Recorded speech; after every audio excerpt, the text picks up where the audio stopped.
about the teaching of science. Let me just turn the camera so that I would not distract the presentation.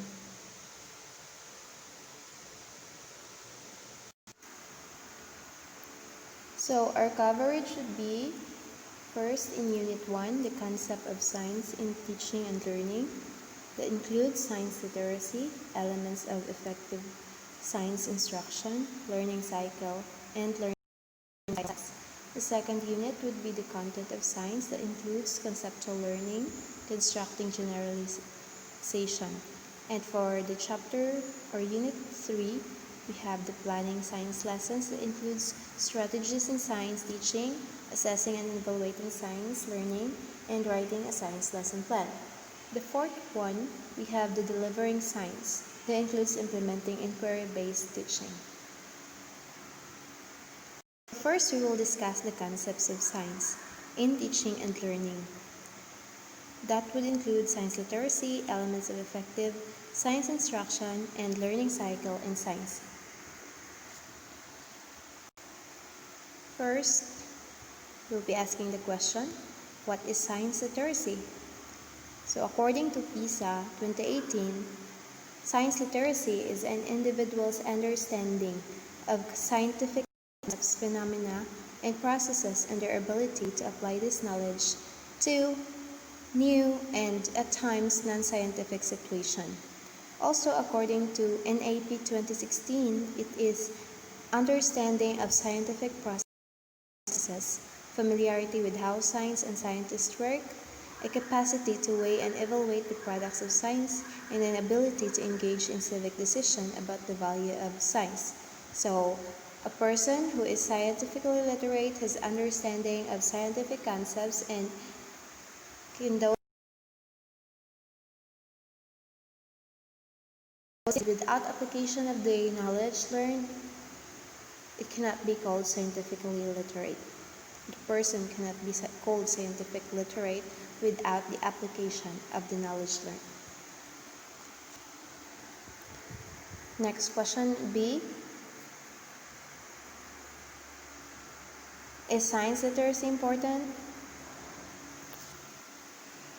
So, according to Zen 2018, science literacy is important because it provides a context for addressing societal problems and because science-literate populace can better cope with many of its problems and make intelligent and informed decisions that will affect the quality of their lives and those of their children. So science literacy helps students understand issues that they come across daily in news, government debates. They can appreciate how the natural laws of science influence their lives and gain perspectives on the intellectual climate of our time. That is according to Zen 2018. Next one, we have the elements of scientific literacy. So we have first is the lesson design, which consists of planning, instructional strategies, assign roles and resources used for the lesson. The second one is the implementation, which is the pacing, classroom management, teacher questioning, and teacher confidence. The third is the science content, which refers to the appropriateness of material being taught and in sense making of the content. The last one, we have the classroom culture, which includes encouragement of participation, quality of teacher-student and student-student interaction, and constructive feedback. So this is what, according to which is the 4 elements delivering quality instruction: the lesson design, implementation, science content, and classroom culture. Next, we have the learning cycle. So what is learning cycle? According to Hansen and Lee in 2008, it is an inquiry-based teaching approach which was originally based on 3 distinct phases of instruction: exploration, concept, and introduction and concept application. So one of the most popular learning cycle is 5E model that consists of engage, explore, explain, elaborate, and evaluate. The engage phase is when the teacher uses an object, event, or question to spark students' interest in the topic. Explore is when students conduct first-hand experiences and investigation. Explain is when students read, participate in guided discussion, and explain their understanding. And then an elaborate phase is when activities allow students to apply concepts or to extend their thinking. And the last one is the evaluate phase. It is when the teacher assesses knowledge, skills, and the abilities, and students reflect on their understanding.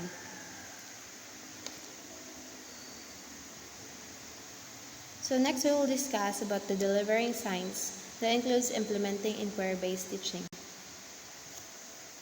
So first we will be asking what is a concept? So according to Spacey in 2016, a concept is an abstract idea or generalization. Any idea that doesn't correspond to a specific physical thing is a concept. As such, they're a foundational element of thought, language, and communication. Basically, a concept is an idea of something formed by mentally combining all characteristics. For example, in science concepts, there are force, gravity, and food chain. This time, we'll be asking, what is conceptual learning? According to Summer 2020, conceptual learning is the integration of new information with existing knowledge through the use of concepts to promote deep understanding across time and situation. So conceptual learning involves students engaged in quality learning experiences based around key concepts and central ideas. So take the concept as evaporation as an example.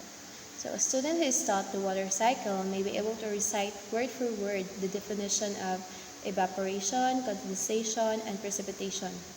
The water cycle concept is used in the integration of understanding new concepts such as evaporation, condensation, and precipitation. And the formed concept would in turn form other concepts that would promote deep understanding. So that is the conceptual learning. Next, question is, why is conceptual learning essential to science classes?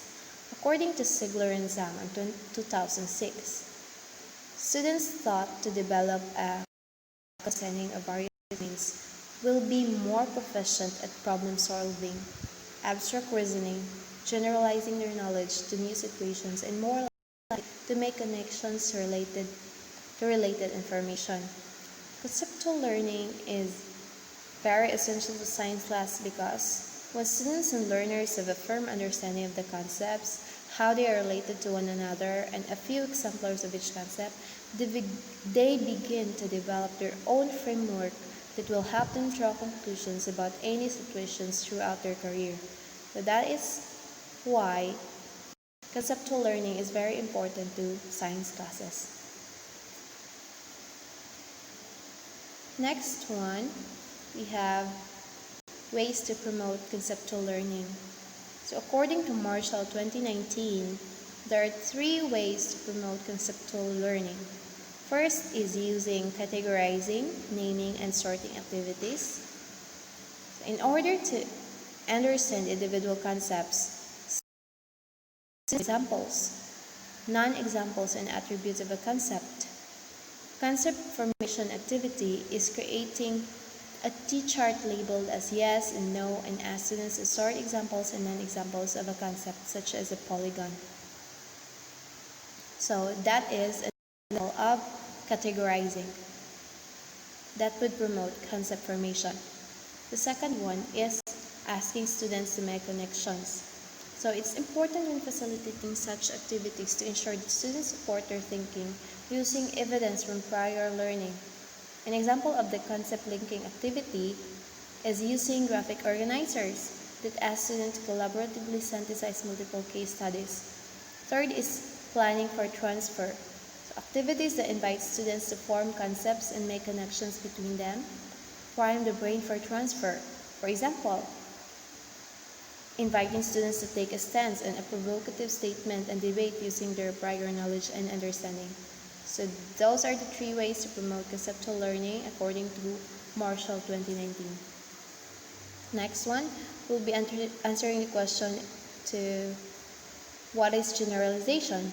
So according to vocabulary.com, it is a process of formulating general concepts by abstracting common properties of instances. It is also reasoning from detailed facts or general principles. Basically, generalization describes two or more concepts relationship among them. Next, we have the steps in constructing generalizations. So according to Sunal Enhanced 2016, there are 3 steps in constructing generalizations. These are exploration, lesson development, and expansion. So exploration, it is when you pose a question and then students start to create a hypothesis. Next step is lesson development, in which students gather information to form a supported generalization. The third step happens when students determine if the generalization is applicable to a similar event or situation. Next, we will discuss about the planning science lessons that includes strategies in science teaching, assessing and evaluating science learning, and writing a lesson plan. Here are the guiding principles in the selection of teaching strategies by Purpose 2011. First is learning is an active process. Since learning is an active process, students have to be actively engaged in learning activities and teachers must give them hands-on activities. The second one is the more senses that are involved in learning, the more and the better the learning. So, teachers must use methods that utilizes multi-sensory aid to be more effective. And then the third one is a non-threatening atmosphere enhances learning. So, it is needed that must create a conducive learning environment physically and psychologically. Then the fourth one is emotion has the power to increase retention and learning. So it is implied that the teacher must touch their students' hearts because that would give a greater impact on their learning. The fifth is learning is meaningful when it is connected to students' everyday life. So, what must teachers do? Teachers must give sufficient examples which are related to students' experiences to make it meaningful and more understandable. The sixth one is good teaching goes beyond recall of information. That is because there should be application, analysis, synthesis, and evaluation to enhance students' thinking skills. Rote memory is not enough. And then the seventh one is an integrated teaching approach is far more effective than teaching isolated bits of information. So, what must teachers do? Teachers must consider multiple intelligences and varied learning styles of students. The last one, there is no such thing as best teaching method because teachers must apply differentiated teaching methods to what? To accommodate different learning styles of the students. So we have next the factors in choosing a teaching strategy. That is according to Corpus 2011. So the first factor in choosing a teaching strategy is the learner. Teacher must take into consideration the ability, interest, and learning styles of the students. The second factor is the subject matter. So the teacher must create a strategy that would make the content easier. The third factor would be objectives. So teachers must design strategy that is anchored on the learning outcomes of the students. The fourth factor is time allotment. So there must be enough time allotted in every activity so that the desired output would be fulfilled. The fifth factor is the teacher. Teacher is the one of the most important factor that affects student learning. So, the teacher must be well versed in the execution to ensure more learning. The sixth one is the school equipment and facility. So it is the availability of materials that are needed to be used in an activity to have the desired output. So those are the factors in choosing a strategy, a teaching strategy rather. This time we will tackle about the teaching methods in science. So an example of teaching methods in science is laboratory method. Laboratory method is also known as individual, practical method, or experimental method. Laboratory method gives students opportunity to carry out experiments independently. It allows students to be trained in scientific methods and kindles problem-solving ability among them. The role of the teacher in laboratory method is to act as a guide, supervise, give instruction, provide materials and equipment, and observe and correct mistakes, while students would perform experiments, record observations, draw inferences, learn by doing, and gain permanent knowledge. So this method follows child-centered approach. It makes students active and alert, think, develop skills, and it allows experimentation and verification of scientific facts and principles, and it inculcates good values and develops higher thinking skills. But there are downsides to laboratory method because it is expensive and time consuming. So that is the laboratory method. Next we have heuristic method. So that is another example of teaching methods in science. So the term heuristic has been derived from the Greek word eurisko, which means to discover or find out.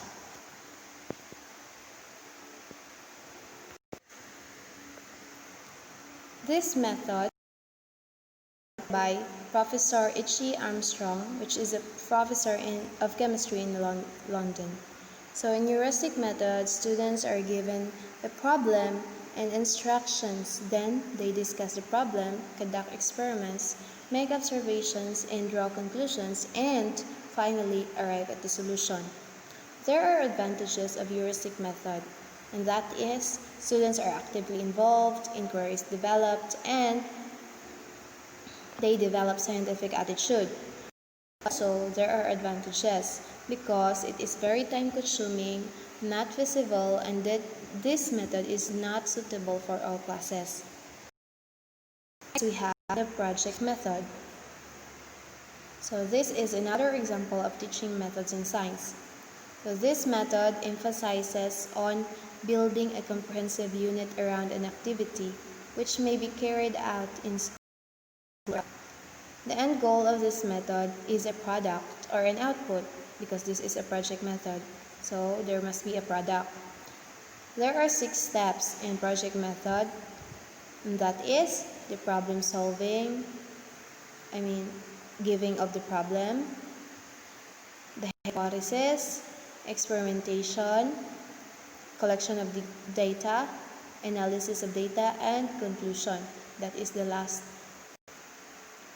step, the conclusion. Project method creates interest in science, forms concept, boosts confidence, cooperation and leadership and integration of physical mental activities is ensured, but it has disadvantages also because a lot of effort is required, it is uneconomical and very time consuming. Next is the problem-solving method. So another example is of teaching methods in science is problem-solving method.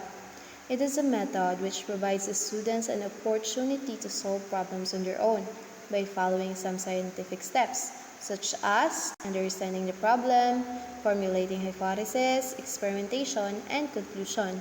So here, lesson starts with the problem. Students must find out the best solution.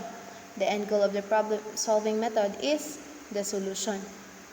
So the advantages of problem-solving method is that Self-learning habit is developed, the ability to collect and choose the relevant information is developed, students can apply and solve their problems, and a scientific attitude is inculcated. Also, a healthy relationship develops between the teacher and the students.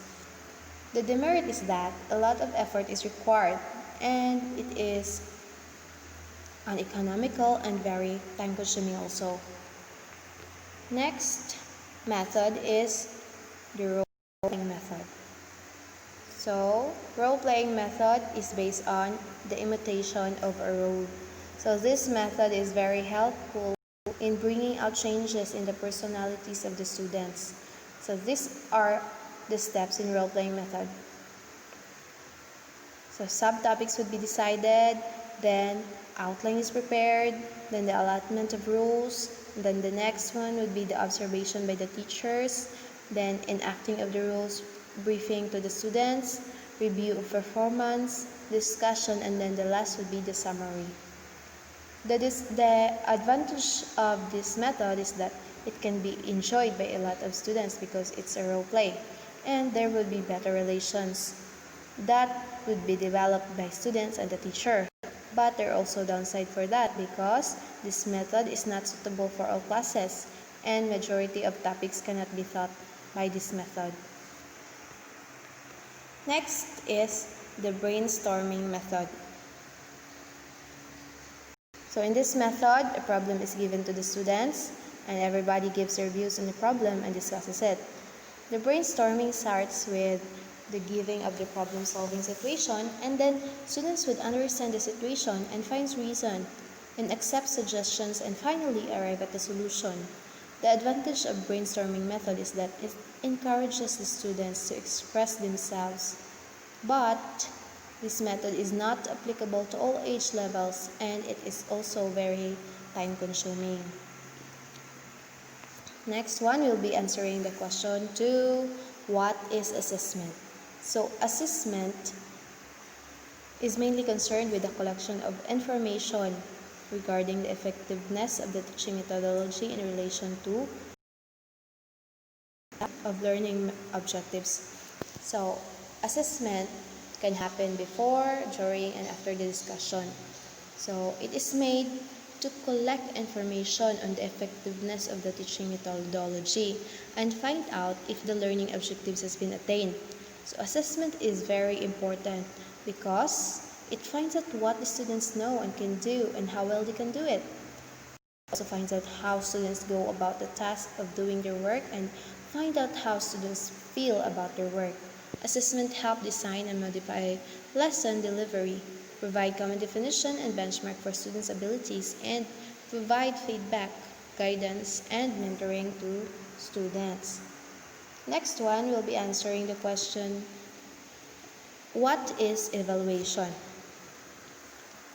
Evaluation is concerned with assessing the effectiveness of teaching, teaching strategies, methods, and techniques. So, evaluation is also forming a judgment on the assessed data. It is a process that uses the results for decision making on reviewing, revising, and redesigning teaching learning process. So we have next the difference of assessment and evaluation, and there are also their similarities in the Venn diagram. So assessment is the process of documenting knowledge, skills, in measurable terms. We have goal for assessment is to make improvements, while evaluation is making judgment based on criteria and evidence documented during the assessment. Assessment is ongoing, positive, individualized, and provides feedback, while evaluation provides closure, is judgmental, applied against standards, and shows short. Both of them requires criteria and use measures that are evidence-based. Next, we have the basic principles of assessment. So there are 4 basic principles of assessment. That is reliability, fairness, flexibility, and validity. So reliability refers to the consistency of the interpretation of evidence and of assessment outcomes. So we can say it is reliable when the scores are the same after taking it twice over a period of time. We can say it is fair or fairness when the assessment process is clearly understood by the teachers and students. We can also say it is flexible when assessment involves consideration of the various needs of the learners.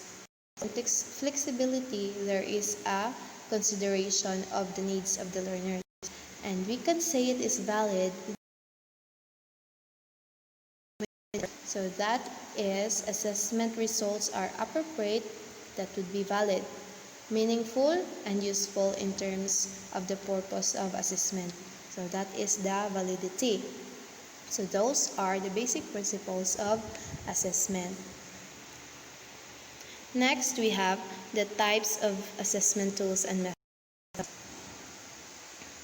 So there are different types of assessment tools and methods, that is according to CAI 2016.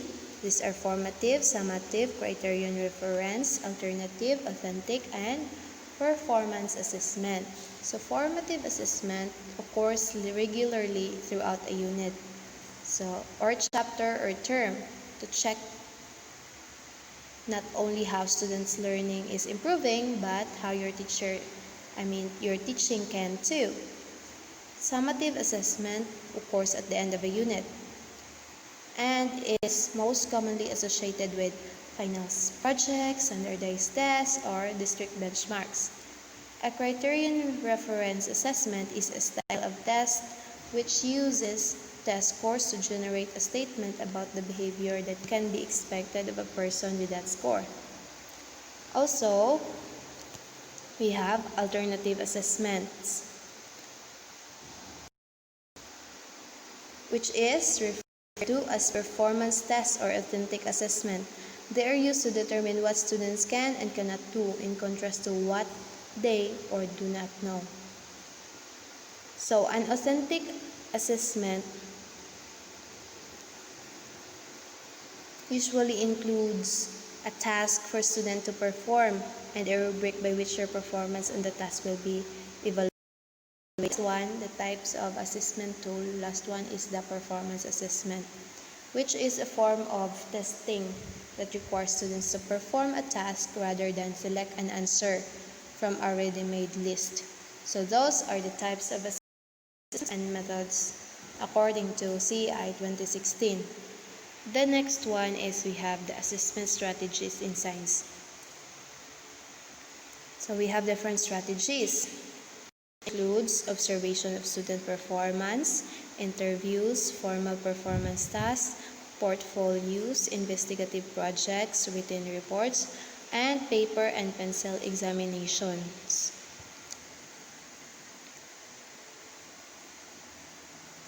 So, first one, we have observations of students' performance, which is a very powerful tool to understand what a student knows and what he or she could do to improve.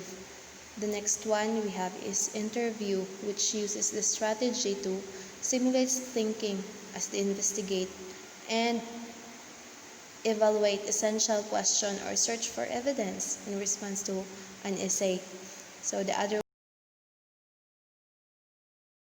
one, which builds on earlier content knowledge, process skills, and work habits, and are strategically placed in the lesson or unit to enhance learning of the students. The other one is portfolio. Portfolios provide documented evidence of teaching from a variety of sources and provide context for that evidence.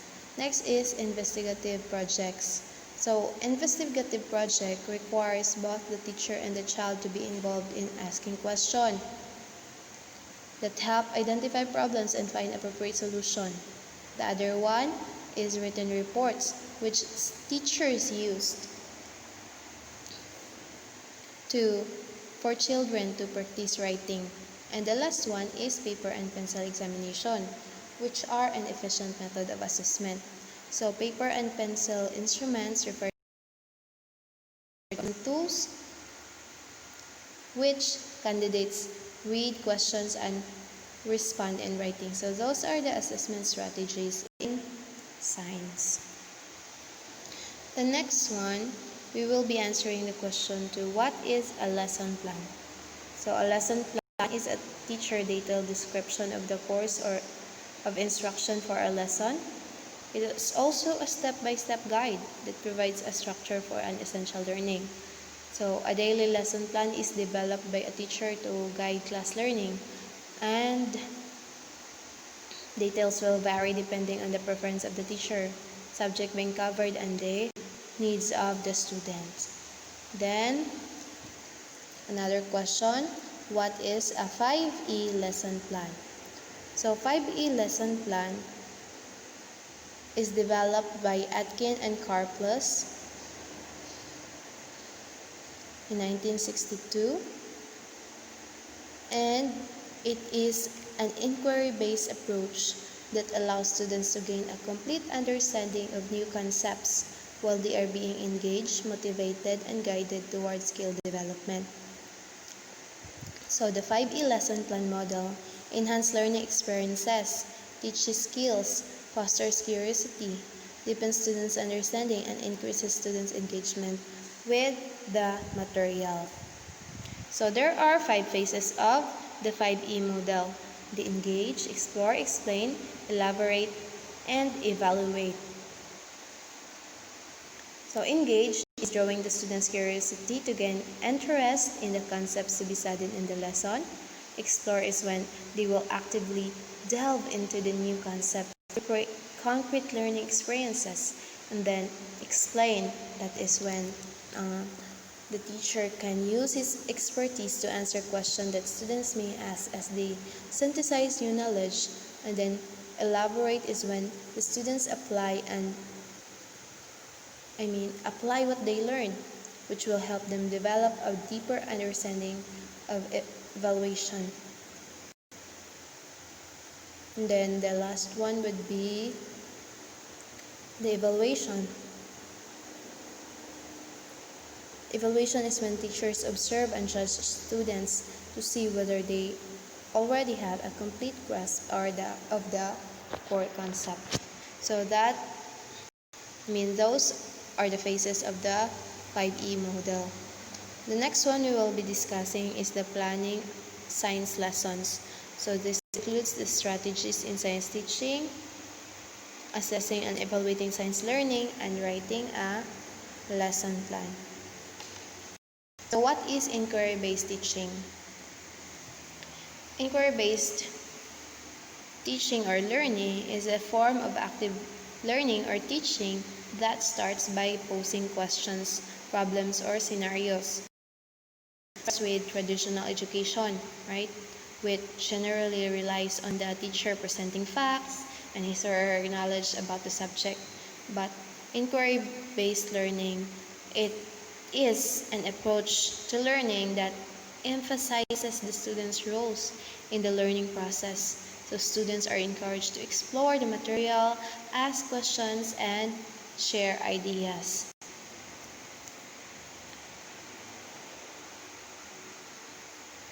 So those are the inquiry-based teaching and learning. Next, we have the key principles of implementing inquiry-based learning. So, the key principles, according to WNETE 2014, these are: first principle is all learning activities should focus on using information processing and applying this discipline as a means to learn content set in a broad conceptual context. The next key principle is inquiry learning puts the learner at the center of an active learning process, and the systemic elements are prepared or aligned to support the learner. The third one is the role of the teacher becomes one of facilitating the learning process. And the fourth one is what is assessed is what is valued. So those are the key principles of implementing inquiry-based learning. And then that's it. We are done. And